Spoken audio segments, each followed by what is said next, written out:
पतिव्रता धर्म क्या है, ध्यान दे के सुनना माताओं।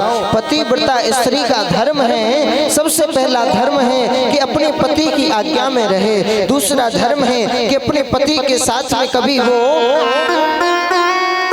भोजन न करे, पति की थाली में बच जाए। तो जैसे हम भगवान को भोग लगाने के बाद में जो प्रसाद होता है उसे प्रेम से पाते हैं, वैसे ही पत्नी को पति की झूठी थाली में प्रसाद समझ करके उसका पान करना चाहिए। ये पत्नी का धर्म है। पर आजकल लोग कहते हैं अरे महाराज ये तो सब पुराने ख्यालात हैं, पुरानी बातें हैं, पुरानी सोच है। पर भैया हम आपसे एक स्पष्ट बात कहना चाहते हैं कि भले ही कितना भी नया जमाना हो जाए, कितना भी परिवर्तन हो जाए, कितनी भी नई सोच हो जाए, परंतु खाने का और जाने का रास्ता वही रहता है, वह नहीं बदला है। तो नई सोच कैसे बदल गई?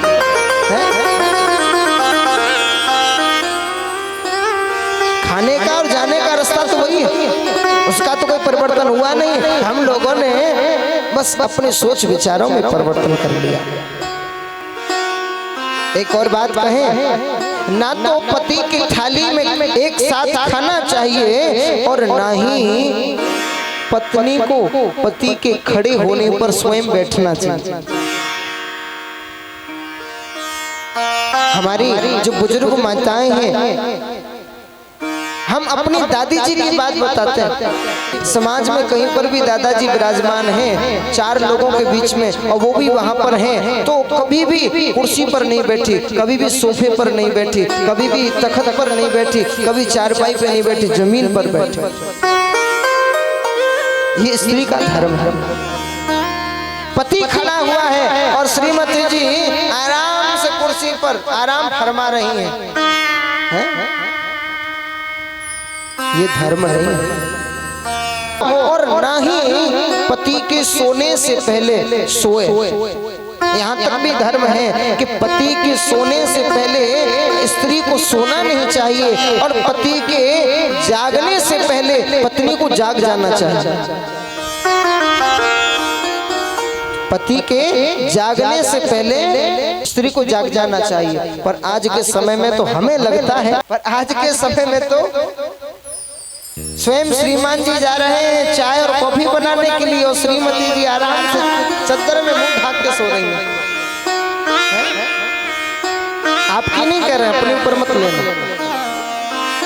पहले का समय वो था कि श्रीमान जी की चदरिया पड़ी हुई है और उन्होंने अंदर चदरिया में से आवाज लगाई, अरे चाय बन गई क्या? तो श्रीमती जी आहा चाय का प्याला लेकर के बड़े प्यार से आती हैं। परंतु आज के समय में तो श्रीमती ने कहा चाय नहीं बनाई। आहा श्रीमान जी थर थर थर थर कांप रहे हैं। गए रसोई में जाके गैस चालू की और उस पर बढ़िया तपेली रखी, दूध डाला, चाय बनाना सीख गए। हाँ, जो कभी माँ के राज्य में व्यक्ति चाय बनाना न सीखे ना, तो पत्नी के राज्य में शायद जरूर सीख जाएगा। धर्म बतलाया गया।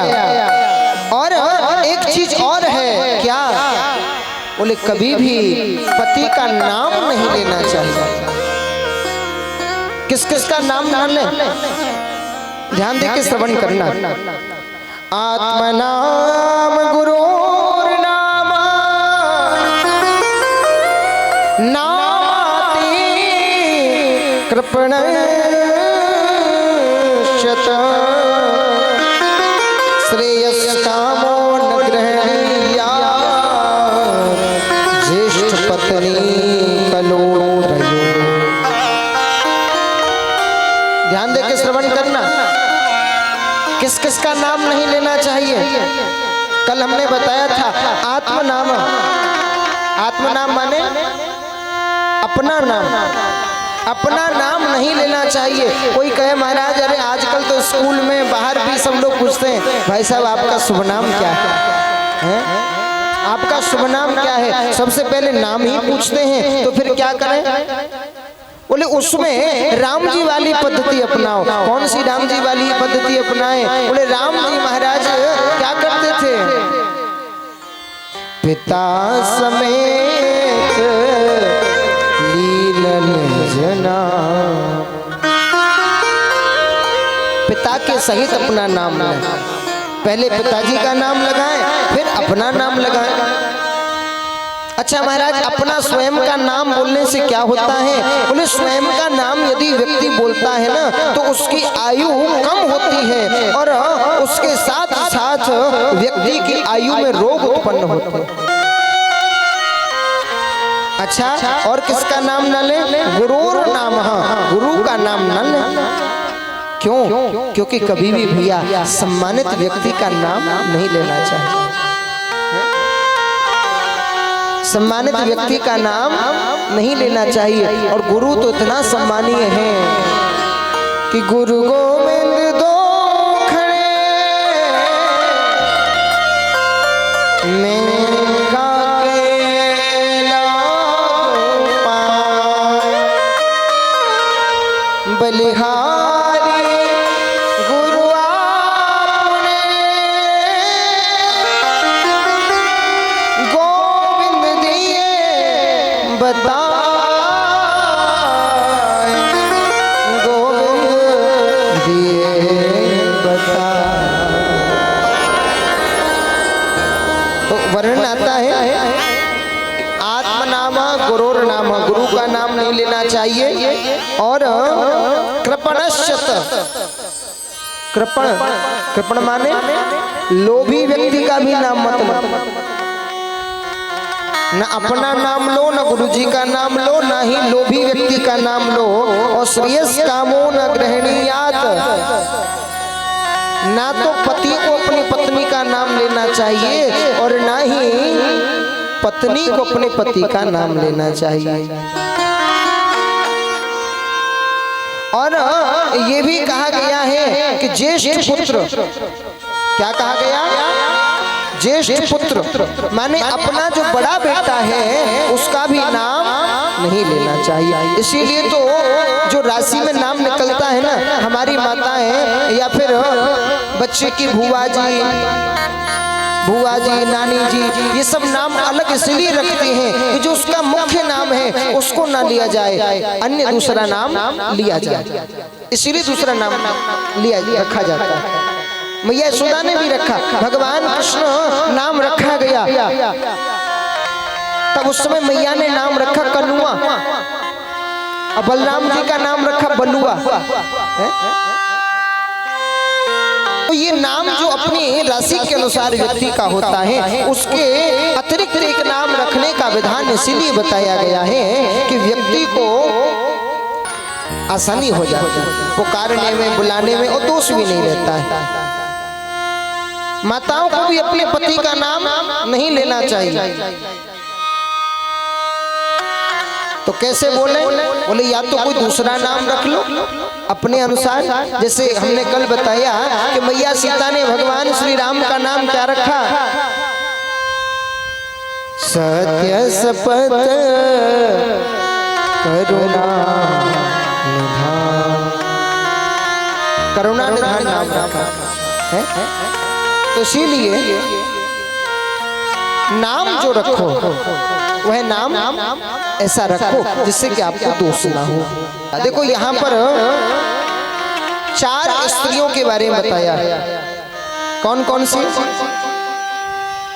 रामचरितमानस में वर्णन किया गया है 4 स्त्रियों के बारे में। उत्तम के अस बस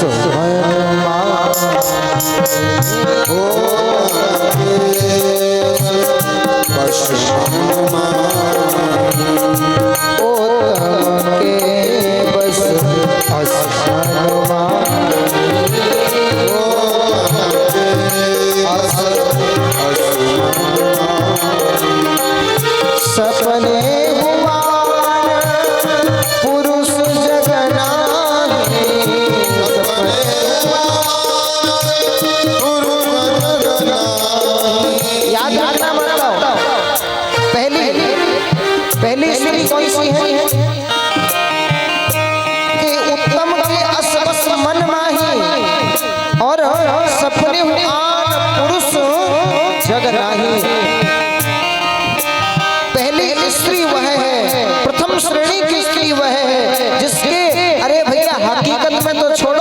सपने में भी वो किसी पराये पुरुष को ना देखे, वो प्रथम श्रेणी की पतिव्रता स्त्री है।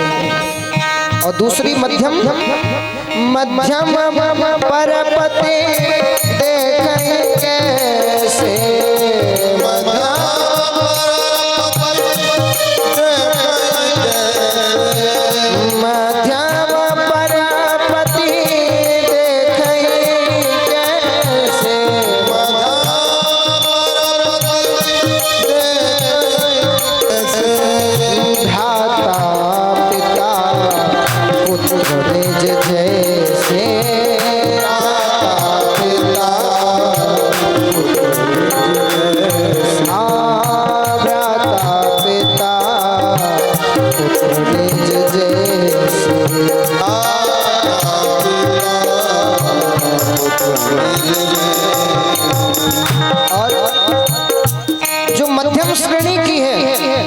मध्यम श्रेणी की स्त्री के दृष्टि में पराये पुरुष को देख भी ले तो कैसे देखती है, बोले अपने से छोटे को पुत्रवत और अपने के बराबर को भाई के समान और अपने से बड़े को पिता के समान समझती है। और तीसरी स्त्री कौन सी है, धर्म विचार समुझ कुल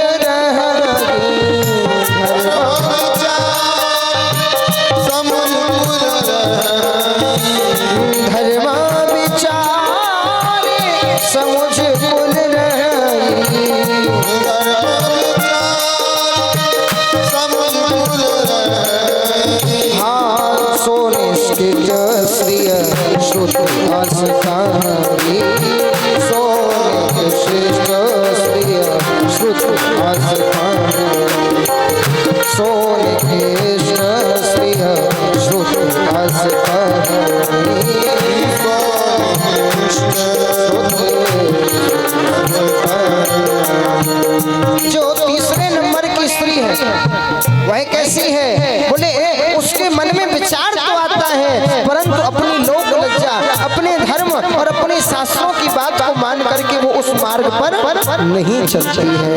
वो तीसरे नंबर की स्त्री का धर्म है। और चौथे नंबर की बेनो अवसर भयते रहे जोई, बेनो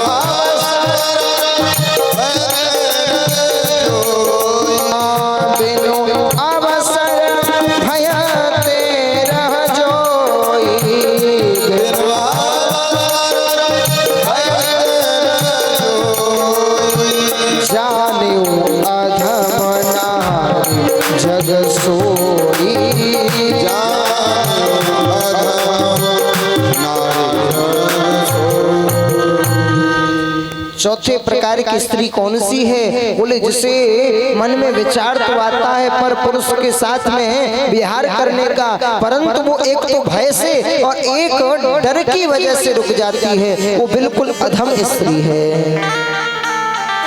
इसमें जो सबसे मुख्य प्रथम पतिव्रता स्त्री है जो कि सपने में भी कभी पराये पुरुष को नहीं देखती है। मध्यम की वह है जो कि पराये पुरुष को देखती है परंतु अपने से छोटे को पुत्र के समान, बराबर के को भाई के समान, बड़े को पिता के समान। और जो तीसरे नंबर की है वह तीसरे नंबर की लोक लज्जा के कारण, धर्म के कारण, शास्त्र के कारण किसी के प्रति विचार मन में नहीं लाती है। और चौथी जो होती है वह विचार तो उसके मन में आता है परंतु भय के कारण और अवसर न मिलने के कारण वह रुक जाती है।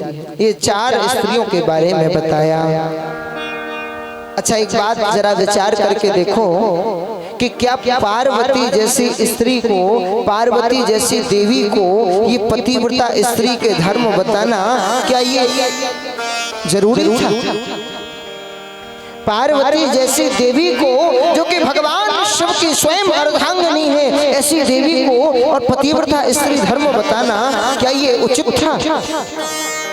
अरे भैया ये पतिव्रता स्त्री का धर्म बताना ये तो केवल एक बहाना था। माने पार्वती जी के माध्यम से ये बात तो इस संसार की जगत की सभी नारियों के लिए कही गई है। पार्वती जैसी देवी के लिए ये सब बातें बताना आवश्यक नहीं है। क्यों? क्योंकि जिस पार्वती ने अपने जीवन में केवल और केवल भगवान शिव के समान और किसी को समझा ही नहीं है, तो ऐसी स्त्री के लिए तो ये सब बताना कोई आवश्यक नहीं है। परंतु अन्य स्त्रियों को बताने के लिए ये सारे धर्म बतलाए गए। शंकर भगवान की